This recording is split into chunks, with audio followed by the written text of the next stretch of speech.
My name is Mickael Moore.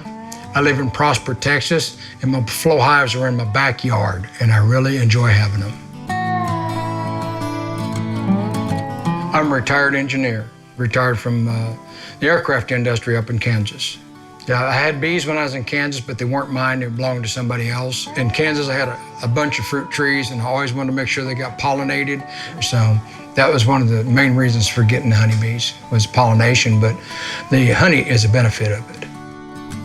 When I seen the advertisement for the Flow Hives, it really made it interesting to me because I've had back surgery before, and one of the things that scared me the most about raising honeybees is having to lift a whole frame of honey and then pretty soon my back go out.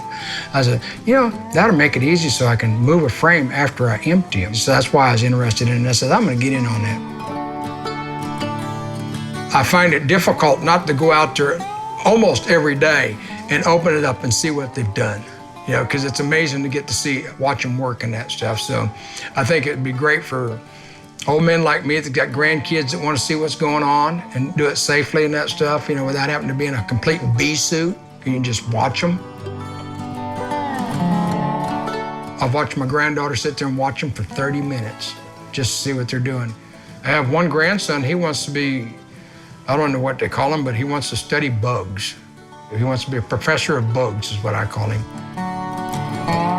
I wanted to make sure my bees were successful in producing enough honey. And I thought about it and did some research on that stuff, and I started researching the kind of plants and that stuff that would produce the most honey for the longest period of time for the year.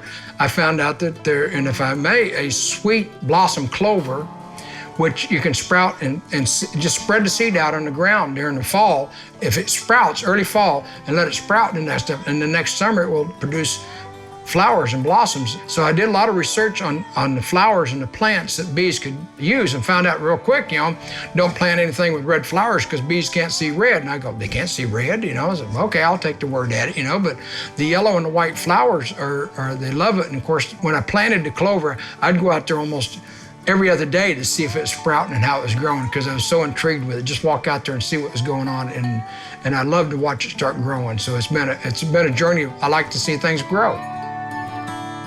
If you have the opportunity, look up and study the type of plants they like and put a bunch of plants, not just one or two, but if you got a couple acres, plant the whole thing for your bees can forage in it and get the nectar you want them to. I love to go out there and stand in the middle of my clover field and watch the bees fly around because to me, that's amazing to watch these little critters work their hearts out just to do what they do. How cool was that? We've got lots of sweet stories coming up each week, so if you want to be up to date, hit the subscribe button below.